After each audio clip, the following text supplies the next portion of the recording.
welcome to another episode of Financial Fitness. Before we get started, I want to make sure you like and subscribe. We're aired on every streaming service there is, whether it's Spotify or Apple or wherever you watch your podcasts. Listen or watch, we're there. So give us a like and subscribe. And if you find this interesting, give us a share. Without further ado, I'd like to introduce my co-host, Mia Medina, and guest, Tyler Shoemaker. Honored to be here. Welcome back. Yes, honored to be here again. We were just joking that, we actually record 2 of these at a time, so that's why we're always dressed the same sometimes. But it's like his wish was granted in the last episode. Right. He said, maybe you'll have me back. Guess what? it was granted. I'm back. Yeah. So we're shifting gears a little bit on this one. And this is, we're going to talk about why someone would want to join One-on-One Financial, whether you're an advisor, a large advisor, a small advisor, whether you're looking for employment, because we're expanding, we're growing very quickly, or even down to the intern level. So I'm actually going to pick on Tyler first, since you've come to us from outside the industry. If you're an advisor coming in, or why would an advisor want to join us? Okay. Right? I'm going to throw that at you, kind of unprepped, but yeah, run with it. Yeah. So an advisor that would want to join One-on-One, it's vast and wide, right? And I think that it would definitely be worth a conversation and consideration from advisors that a couple different types. One would be the advisor that has a existing book of business, maybe been in the business for a long time, and is interested in continuing to grow or run more efficiently, right? Because at the end of the day, those are does the advisor want to spend maybe some more time with family, maybe travel a little bit more, maybe slow things down and make the same amount of money? We, with Mia's leadership, with the service team and operations, have the ability to really make them more efficient. Right. Agreed. And so that part is really exciting and appealing. And also all advisors, not just for their own families, but also for their clients, should have continuity set up. And we do that, really automatically. I mean, there is some paperwork involved with that, but advisors that join that have this big existing book, gosh forbid, they were unavailable for a period of time. What does that look like? Well, we can provide that seamless integration if needed. And then also as that advisor starts to maybe potentially wind down, they've traveled a bit more, they've gotten into retirement, maybe there's some grandchildren now in their lives, we're equipped to go ahead and help them with not just continuity, but also succession planning, purchasing. So, and they would know at that point that the culture, because they'd be part of it, is the perfect place for their clients to continue their financial journeys. So that would be one advisor that should definitely consider. If you're in that boat out there, you should definitely consider having a conversation with us at One-on-One. The other would be an advisor that is well trained but maybe doesn't have a book of business yet. We're fortunate at One-on-One, as our business continues to grow both organically and through acquisition, that there's a lot of clients that we need help servicing, right? And we'll continue to grow in that arena. So if you're an advisor that maybe has a smaller book of business at this time, or for whatever reason doesn't have a book of business, but you're well trained and are excited about the industry, this is a wonderful place for consideration and to have that conversation. And if you're an advisor that's just newly licensed too, there can be great opportunities to be an associate advisor within the One-on-One branch and section. So those are definitely, I think, so regardless whether you're extremely tenured advisor or you're somebody who's just getting started and maybe just got a license or two, but have a passion for helping people and this line of work, we're the perfect place. So again, I would just highly consider, contacting us on our many different forms, and we'll get with you and we'll have that conversation. Thank you, Tyler. So now I'm going to flip that a little bit. You've said who we're good for, but I know that we've had a conversation about who we're bad for. Right? For sure. Right? Because we've had advisors join us and then just not flourish. Sure. And we find ourselves beating our heads against the wall. It's like, why is this so? Why are they not? Right? And so who we not a good fit for? Someone who's not going to be willing to use technology. We're very heavy in our technology and our systems and processes. So if someone's not going to be able to follow the systems that we have in place or use the technology even, then that's just automatically it doesn't work out. It's hard for them to flourish. It's hard for us to help them as well.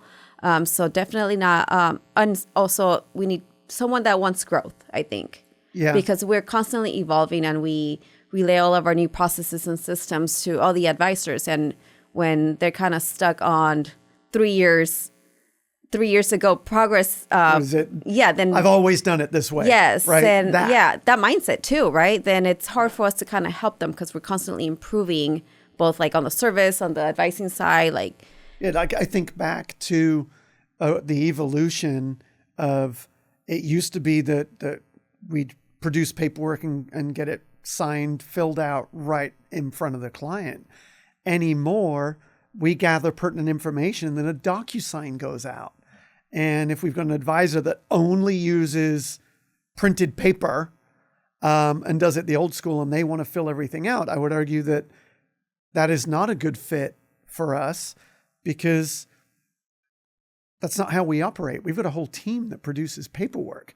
Now, for me, the reason it exists, by the way, is because I'm really bad at a lot of things. So when you look at the systems and processes at our firm, it's because it's a weakness that I have.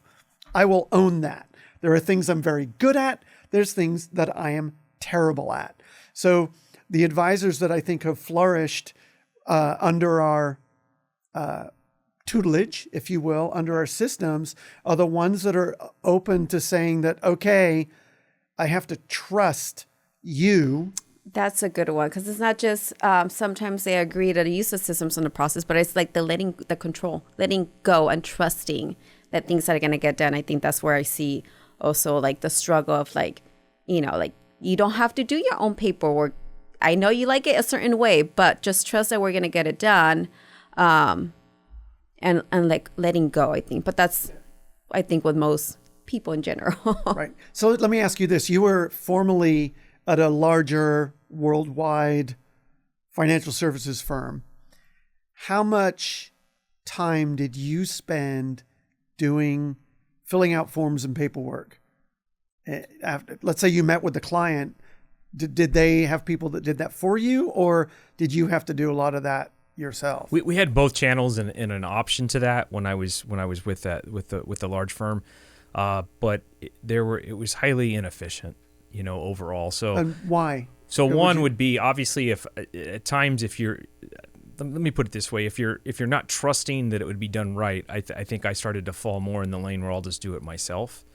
Okay. And obviously when you're doing paperwork yourself and you're a financial advisor, and when we say paperwork, it's, very vast and wide, then, for that hour, I'm not helping people with retirement. I'm not, helping someone with a 529 for their grandson, and so that's what I mean about the inefficiency. So I think that, again, although well-intended at all levels and all sizes and all firms, we have that secret sauce here and that kind of happy medium or that sweet spot on the baseball bat, for a baseball analogy, that allows us that it's still custom tailored, it's flexible and movable, but it's really, really efficient. And if I could add a little bit to the previous segment, also, so again, it's you can be for us, and if you have an interest in being part of one-on-one, you can definitely have been someone that's done things a certain way. Maybe it's considered old school or it's just the way that you learned.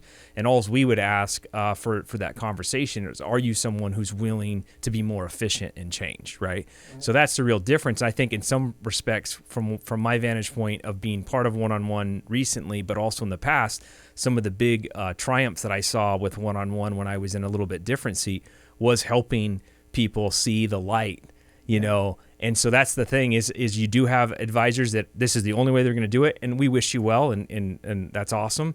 But if you're like, okay, I'm open to maybe a better way that will allow me to be more efficient, then even if you're still doing paper apps with a pen, we could definitely maybe be that spot for you. Yeah. Thank you for sharing that. I think about, we've had different advisors and our, I would say, someone who we've had on a previous episode, Tony was looking to retire, and I said, I see what your problem is. He had created a monster over almost 40 years in the industry of, I've always done it this way. And he evolved over that time and he did a great job. But in the 4 or 5 years that he was with us, he actually doubled his production prior to making an exit. Wow. Which obviously is much better for him when it comes to a sale multiple, right? And that happened because he followed our systems and processes. And then we've had other advisors that join us and then complain that they're not growing. And the difference is, are you willing to open up and see all the things we're doing? And I think a place where we can improve, I'm going to say this now, is that we do all these things internally inside the branch, right? Like we've got the 90-day no contact list. We know every client that hasn't been spoken to in the last 3 months, and they are spoken to because they're on that report, right? It's that kind of thing that I don't think is that we need to be a little bit better at teaching and doing for the other reps in the branch, right? So I would say, even if you're, this is what we don't want. If you are using all paper files and you don't have a CRM, we're not a good fit. I'm just telling you that right now. If you can't type, it might be an issue. We are computer heavy. And when we talk about technology, it's not anything like revolutionary. It's just knowing where the button is to press the button to get the thing to start. It's like any new car. It used to be you had a key and you put it in. Now you don't even put the key anywhere. You just walk in and hit start, right? There is no key. You know what I think it is? Sometimes we make it sound so easy for them that I feel like they forget they have to put the effort as well into using the systems. Yes, we're willing to do a lot for you, but it's as much as you allow us to help you. Yeah. So you're 100% right. All right. So advisors, right? So now, as we've expanded, we've got service people, we've got, advisors, we've got, we even have an intern now. And so, depending on where you are in your journey or what your role is internally as we grow, and you're thinking about joining, what I would arguably, I'm going to call it a winning team. It's mine. But other people on the outside might also view it that way. So as what we should have brought is maybe a Cassandra or someone to come join us and talk to us about that. But I'm going to ask you to speak on her behalf. What do you think that we offer? And feel free to chime in, Tyler. As someone who is getting the work done, why would they want to work for us versus another advisor? Or actually, I'm going to load the question. Why did the most recent people join us? I was going to lead with that. Go ahead. Yes. I think what I found, right, as we've grown the business is a lot of advisors just kind of let their service kind of figure it out. There's no guidance. We do a lot, right? We have a large book, but we do try to set up a training schedule, right? So I always tell them, like, the first 2 days is always going to be a learning curve, getting to know the technology we have, all the systems and processes, but we're really hand-holding them throughout the process, teaching them as much as they need to learn in a very short period of time. And I think what most recent service team members have said is that there was no guidance. It was more like if they messed up or something, then they're going to have to kind of figure it out. And I don't think that's fair for the clients, right? Or the rest of, or even the advisor. Like, if we're hiring someone, we're going to guide them throughout the whole process as far as training and putting all the systems in place so they don't feel like they have to figure things out on their own. No, you're right. And we've all seen, you've been in the industry long enough to know, we all have, that clients don't leave advisors over performance. We think it is. It's not. That's right. It's service. So one of the things that we do is that we don't let our new service people, we don't throw them to the wolves. We don't drop them in the deep end. They have mastered certain steps before moving forward. What is it, like 3-4 days before they're even allowed to answer the phone? Because we want them to hear the vibe in the office. And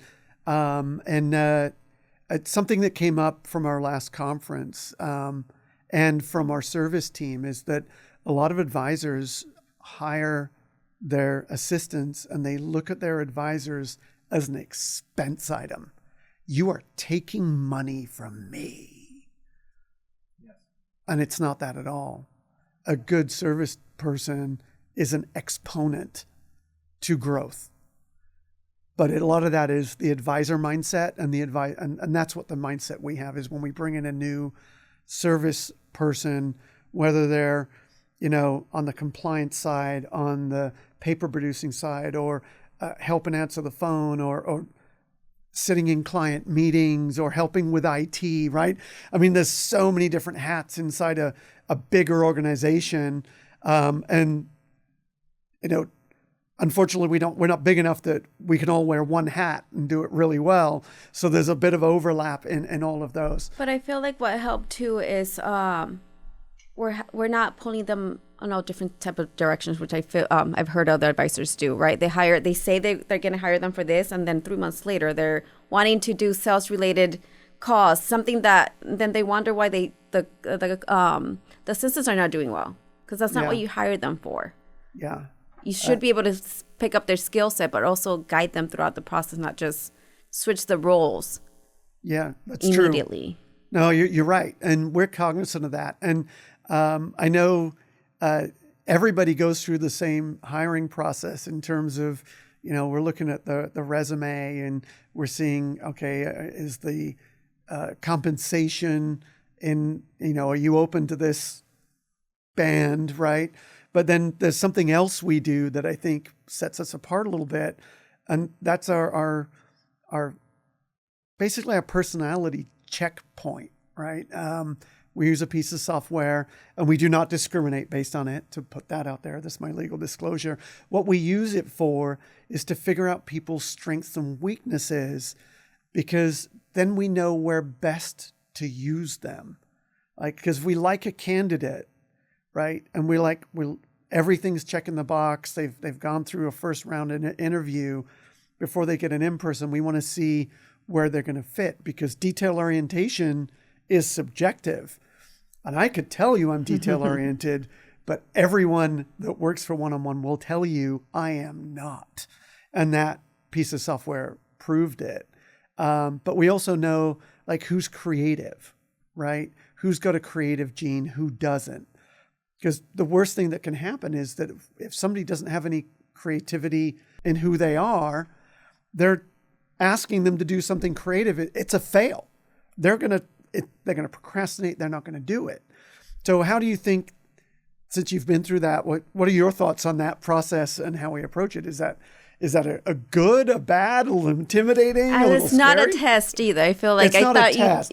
I know when you came in too, you thought, did I pass? Like, it's not about passing. It's about learning the personalities and who you're going to work with. Being new on the advisor / executive side of one-on-one, I recently went through the the survey, right? Yeah. And I've been around, stuff that I had done in college and other places, so it was, but this one was very detailed and unique And when I shared the results with my significant other, she's like, that's like 99% right on. And that's, I think, so on top of having the quantitative data, I had the qualitative person who probably knows me best, arguably, so that was really unique. I do think that, if you go back to what what our mission statement is today, what we're trying to provide some value to those out there listening and watching right now, is that regardless of where you're at, in different stages, whether you have a giant book of business as an advisor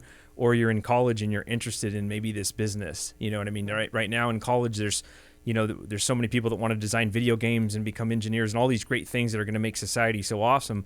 But this is a business that's exciting. It's a business that's been around a long time, and it's a business that's highly needed, with so many people in this business that are scheduled to retire in the next 5 years. Yeah. So I think what I would bring that back around to the personality testing, and the trait testing, is that it's a expanding, growing environment. Let's switch out testing to profiling.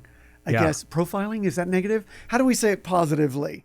Right? Testing is like, ooh, scary. I'm going to pass or fail, right? Yeah. And profiling has a negative connotation to it. But it really is. It's more like It's personality traits. That's what it it's is. your traits, Yeah, your assessing, strengths and yeah. weaknesses, right? And where that's led for us is when we've hired people, we're able to guide them to their future. Like we know that the last two service people we've hired, we know one of them will end up in sales. We knew that when we hired him, and You so can see it that they have that sales like feature or personality in them. yeah, Like, he's just going to like- be an advisor. He's going to be a great advisor. But learning what he's because he's not licensed yet, so learning all the processes that happen behind is actually going to make him a really good advisor because he's done the job, right? Like most independents have done the job to get there. I mean, I used to know how to do paperwork. Don't anymore, thankfully, because it wasn't very good. But then, and then Danielle, on the other hand, she's much more, she loves computers. So now she's, yes, part service, but she's also working on the IT side. And it's these two areas where we're able to say, okay, yeah, you're good at that. So now we've given them a path up. And I think that's part of any business to grow. You can't just hire someone, expect someone to be there for the next 20 years. I mean, case in point, you have not had the same job. There's a reason I'm still here. Yeah. Well, and I think if I could add, it's exciting to think that if you came to one-on-one as an intern, or if you came in as a career manager and operator of service, or if you came in as an advisor, you're going to leave enhanced with better skills, right? Yeah. And from that, even from the trade analysis, we'll call it, right? Yeah. That starting with that is a lot of people don't know, right? And so to think that you could come and spend 6 months as an intern, or spend decades as an operator, or as an advisor 30 years, or somewhere in between, and then maybe called other places, or maybe leave, is pretty exciting. And so again, it's really a neat time to be in this expansive environment where someone could join, the team, fit different roles, but they're gonna find betterment no matter where life is taking them. Maybe they finish college and they go and they become a teacher, right? But they were with us for 2 years doing service and internship. Like that's powerful. And then others that could spend decades just developing and growing. And it's exciting to see where we're expanding to, because it is unique. It's never boring when you don't have to wear the exact same hat every single day, because we're just growing so fast that they're doing service but also IT. That makes your day go by at work so fast and makes it exciting. And then you start learning, okay, if I had to develop my own role someday, whether at one-on-one or somewhere else, what you like, what you want to do, how you want to help the great, for the greater good. So it's well said. So really neat. So again, if those out there that have an interest at any level, it'd be great to have a conversation. Agreed. And we do have another website. It's called join1on1financial.com. We also have an email, which is join@oneononefinancial.com. So we have those if you're reaching out to us, regardless of what you're looking to do. And, as we're expanding, as we bring more advisors in, then we will bring more service people in. So if you're an advisor, know that we are willing to hire to facilitate, right? Our main objective as a company is to keep our culture. We're not looking at growth and lose culture. And our culture right now is, I'm going to say, it's the best it's ever been. It really is excellent. It's always been good, but it is exceptional right now. Just everyone's a team player. A lot of mutual respect with everybody. And that's more important to us than, oh yeah, you're really well qualified, but if you're not a good fit, we don't want that, because it's disruptive to the organization. You've heard of it. Not that there are bad apples out there, but if there's a mismatch in personalities, then it can become problematic. But culturally, we're looking to preserve that for everybody, because we want everybody to grow, and I think a lot more of that is culture. That's one of the reasons. I mean, when you think about some of the largest companies out there, I think a lot of it is the culture that they have that has attracted top tier talent, right? No, I agree. And I think as we continue to grow, right, then it's no one wants to come to work because of the people they work with, right? And I hear that not just from this industry, other industries, right? What do you mean? They don't want to come to work because of the people they work with. Oh, meaning they don't like the people they work with. Yeah. Meaning okay. like, so I think that's one of the key things we always discuss too as they're coming in, how that's important, and we get to learn. And that's what I like about the personalities, because you get to learn how to communicate with everyone. What I would say something to someone or address something in one way to you might be a little bit different than I would address it to you because of the different personalities. And I think as long as we all have that culture, and what I like about our team is that we always have our quarterly meetings, right? Where we kind of check in with each other, make sure that the culture's still there, that nothing has been lost. Because yes, we get busy, things get, overwhelming sometimes, different like tax season or whatever.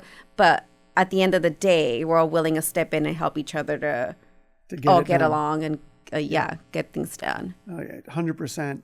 And I had this thought earlier when you were talking about advisors, and this is where, as an advisor, if you're spending time doing paperwork, you are not spending time in what I'm going to call the creative zone, right?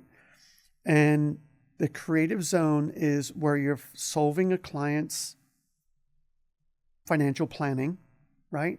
You want to come up with the best possible solution, or you're looking to grow your own business.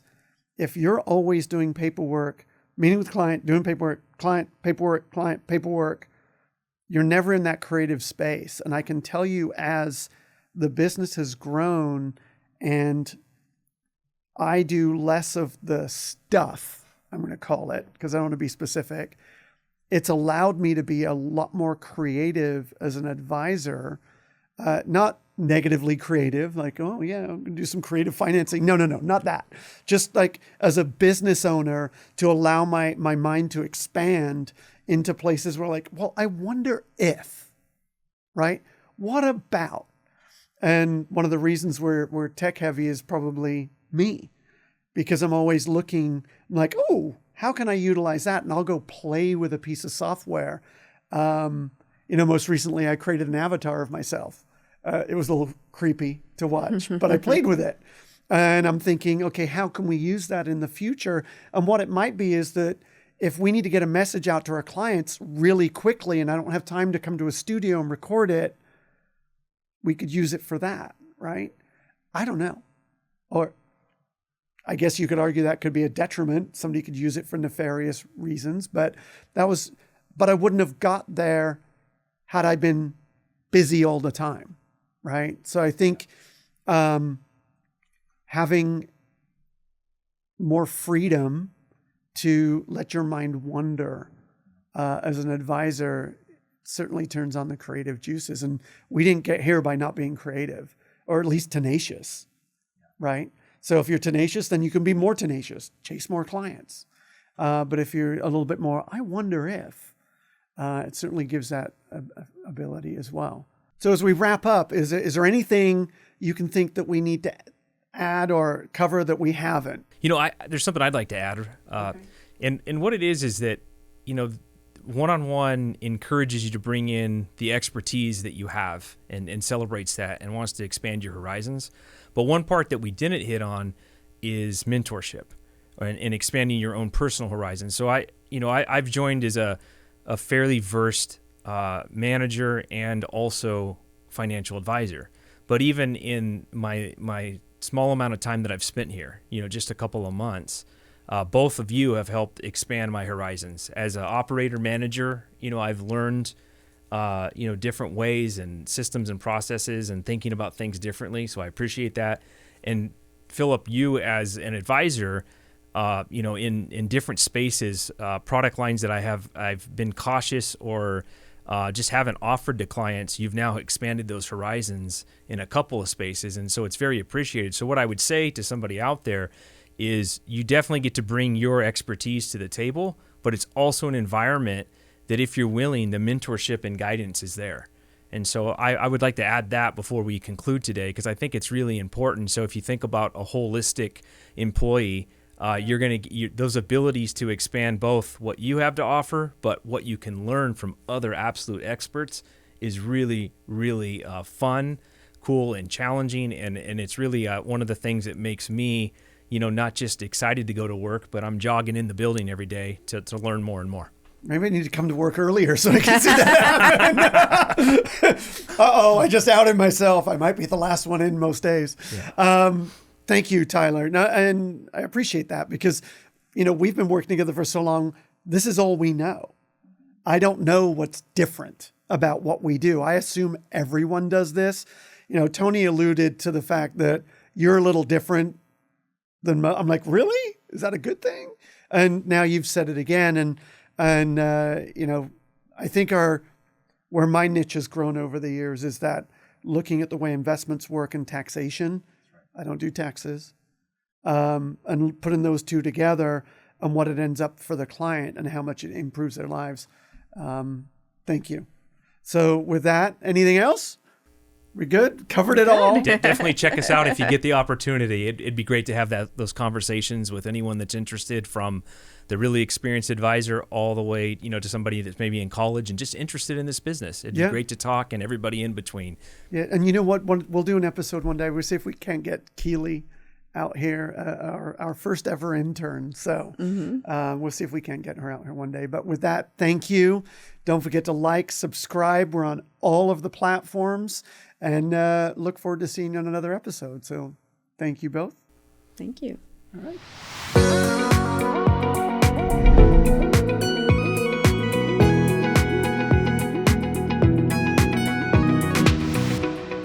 If you like today's episode, don't forget to like and subscribe. We're on all of the streaming platforms.